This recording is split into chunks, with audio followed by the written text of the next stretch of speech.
Hey everyone, welcome to the Arm Coach Podcast, episode 50. Today we're going to talk about why you need to feel all your feelings, especially when it comes to toning your arms and taking control of your body. Here are the things that I'm going to cover with you today. I'm going to talk to you so you can get very, very clear about what a feeling is, what a feeling or an emotion is. We're going to talk about why you might avoid your negative emotions if you do. We're going to talk about the difference between pain that we all need to feel as human beings and pain that is not necessary, but somehow we have learned to create it. I'm sure when I talk about examples, you'll be able to relate to them. I'm also going to teach you, and we're going to discuss what it looks like and sounds like when you're doing something to avoid feeling a feeling, whether it's reaching for food, skipping workouts, keeping yourself overly busy, or procrastinating when things feel overwhelming. Now, if you're listening to this, you know that most of the listeners who are trying to tone and sculpt their arms, the thing that they do when they get an uncomfortable feeling is to eat until the uncomfortable feeling passes or until their attention is focused now on their overeating. But avoiding emotions can show up in many ways, and emotional eating is just one example. We're also going to talk about why you must experience the clean pain of life, why it's necessary, and what happens when you avoid your negative emotions. Then we're going to cover what happens when you allow yourself to feel everything. That's our goal and how to do it. Let's dive in and uncover why feeling your feelings is key to becoming the strong, toned, and confident woman that you want to be. Here's the story. Something happens in the world. There's a situation, a circumstance, a comment from someone. And if you're human, and you are, you're going to have a thought about it. If it enters your life, you're going to think about what's happening. Well, that thought that you have, and there are thousands of different thoughts you could have about the same situation, but the thought that you have is what creates your feelings, your emotions. We're going to use them interchangeably, feelings and emotions. The important thing about the feeling, aside from how you experience it, is that your feelings lead you to take actions, the actions that you take or the actions that you don't take. When it comes to toning your arms, this matters. Feelings are pretty important. If we want to make changes, the place where we want to make them is between the feeling and the action you take. We're going to look into that more and more in future sessions, but right now it's enough to know that something happens, you have a thought about it, that thought creates a vibration in your body.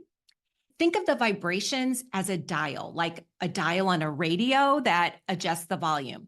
Your emotions are just like that volume dial. They could be extremely high, right? High vibrations like excitement or feeling frantic or feeling terror. Those could be extremely high. Then on the other end of the spectrum, you could experience the vibrations in your body as extremely low. And it could be low peaceful, but all the way at the low end spectrum could be depression. I want to remind you that if you do feel a very strong low vibration of depression and it doesn't pass and you can't seem to get rid of it, please remember that that is when you should seek professional help, because it might be hard to come out of it because your vibration is so low, you don't have the energy to take the steps to look at your thoughts or take different actions. Think about your feelings, right? What they are. If you have a thought of, wow, I did really well at work, then you might feel something like pride. What you might do when you feel pride or proud is you might tell people about it. You might tell some close friends or family because you feel so good. Your thought always leads you to the feeling, which always leads you to something that you do or don't do. Let's take a look at why you avoid your negative emotions. I mean, why not just feel them? Why not just be sad when sad feelings come up? Why do so many of us run away by grabbing some cookies or turning on the television so that we don't have to feel sad? A lot of it comes from our childhood. We are conditioned to protect ourselves. When we're very young and we're dependent, we are conditioned to want someone to take care of us. If we were soothed with distractions at a very young age, whether it was food, television, or being told to shake it off, that's what we're going to do for ourselves when we grow up. When we feel something that we're conditioned to think is uncomfortable, like fear, discomfort, uncertainty, then we run away from those negative feelings. You might run away in different ways than your friends or your neighbors. You might eat. You might smoke when you're feeling tension. You might have a drink if you're feeling socially awkward or anxious. You might scroll endlessly on social media. You might skip workouts or keep yourself too busy to face what you're feeling. Basically, doing things that are not taking you towards what you're trying to accomplish because you're feeling uncomfortable and insecure about what you're going to do. So the action that you take is you procrastinate. There's a lot of different reasons that you might avoid your negative emotions, but the big overall umbrella is they're uncomfortable.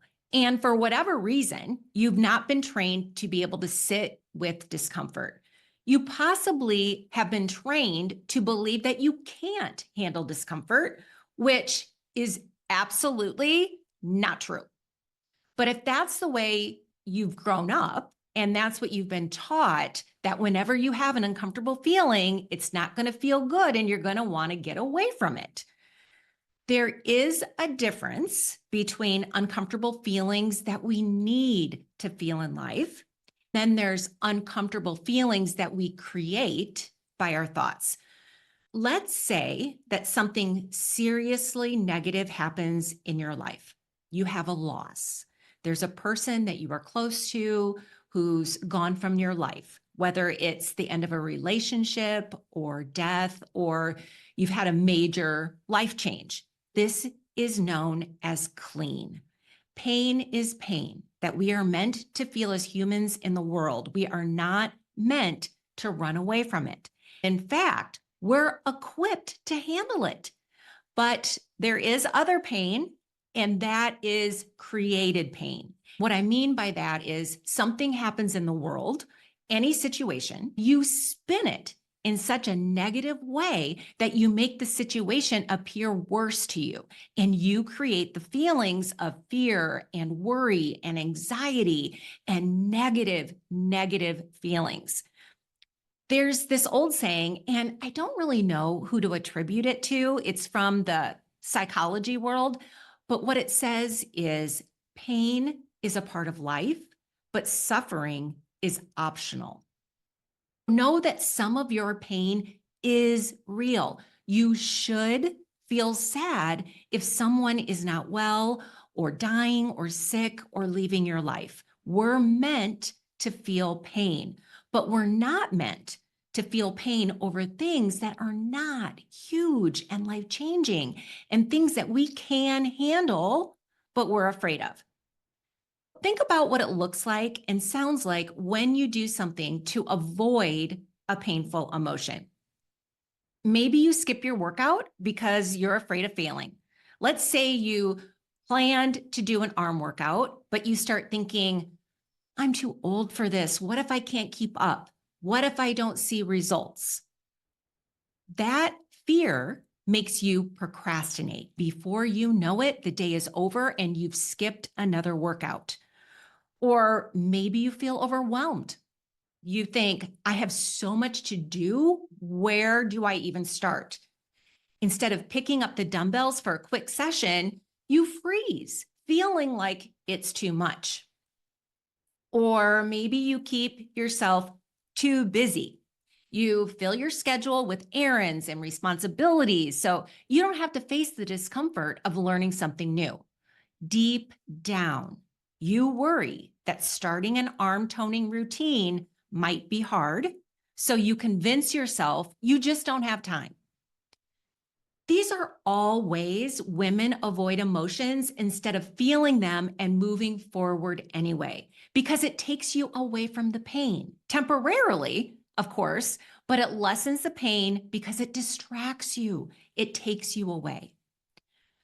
Why am I saying that you have to experience the clean pain of life? Is that really true? Well, I believe it is. I believe that part of your human experience is to allow things to come through you, things to pass through you. Just as your thoughts come into your mind, and whether you act on them or not, if you just allow them, they will pass through. So will the feelings that your thoughts create. Feelings don't stay because thoughts don't stay. Thoughts change. One of the reasons that you must experience the clean pain of life is that you can't feel the really highs, the positive feelings, if you avoid the negative. If you are dulling out your feelings by escaping, then you can't selectively dull out the negative feelings. You are also inadvertently dulling out the positive feelings. I know that you don't want to do that. You know you don't want to do that. You were designed to experience highs and lows of life. You're designed to be able to handle all of them.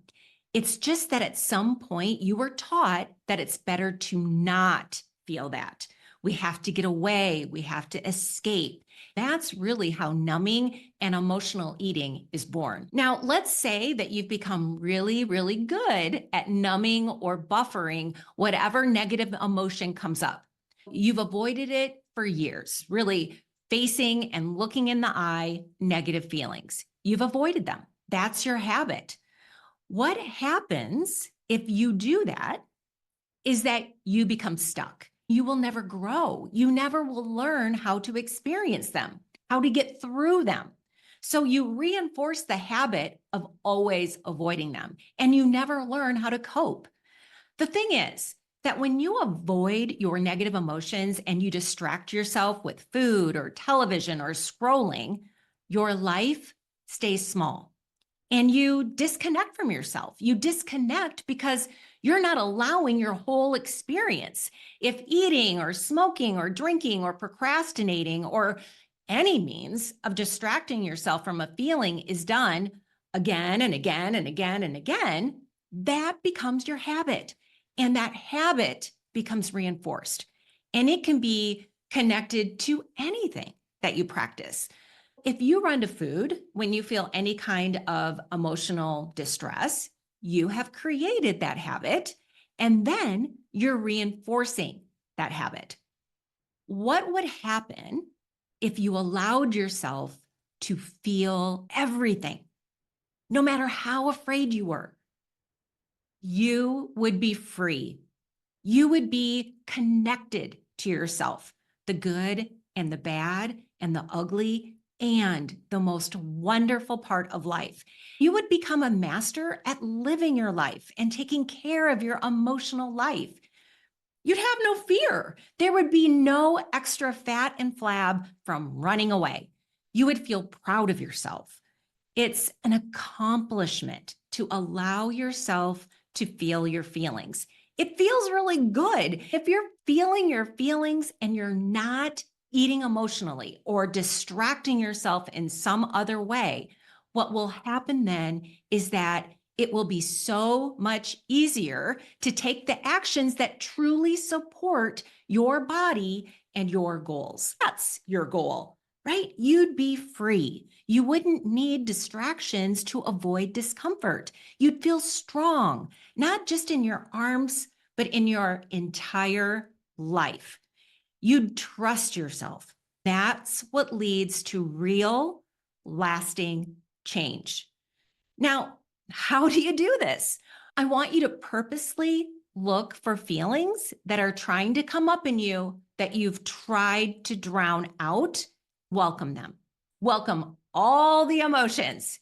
You can do them. Walk towards them instead of run away from them. It's the opposite thing that you usually do. And identify them, name them, call them what they are, and look at it as an opportunity. I'm going to do fear. I'm going to feel anger. I'm going to feel sadness. I'm going to feel loneliness. Because when you do, those emotions will pass through you. You won't have to run away from them and add extra fat and flab to your body that you don't need. You won't have to distract yourself with activities that may not be healthy for you. You will feel these feelings and they will pass through you. I want you to know also that you can clean up your feelings by looking at your thoughts that are creating them. You can also let them pass, and you can also decide how you want to feel. How do you want to feel today? What will it take? What thoughts will it take for you to feel that feeling? Say out loud to yourself, I'm feeling blank because I'm thinking blank. Make sure you know that those things are connected. So for now, what I want you to focus on is for one day, just one day. I'd love for you to check in with yourself each hour. Set your phone, set your computer, set a clock, set a timer, whatever. Just check in and ask one simple question. What am I feeling right now? I'm not talking about a physical sensation like I'm cold, I'm tired, I'm hungry, although you do want to take care of yourself if you are, but more of what is my emotion? What is the emotion I'm feeling right now? And sit with it for a few minutes until at least you're able to describe it. I want you to be able to know what you're feeling and describe it for one day. If you're ready to go deeper, I have a program called Arms by Christine, where I teach women how to break through self-doubt, stay motivated, and create a body they love without relying on willpower or extreme workouts. So if that sounds like something you need, check out the link in the show notes. If you just want to keep listening, that's great too. I'm so happy to have you here. I'll see you back next week where we'll continue working on creating the arms, the body, and the mindset that lets you live as the confident, strong woman you were meant to be. Hey, before you go, if this episode or any of the other episodes on this podcast have helped you in any way, please leave a 5-star rating and review. Your review will help us find and have maximum impact on as many women as possible. While you're there, hit the subscribe button so we can continue on this journey to sculpted arms together. Thank you so much for your support. I've loved having you here today, and talk soon in the next episode.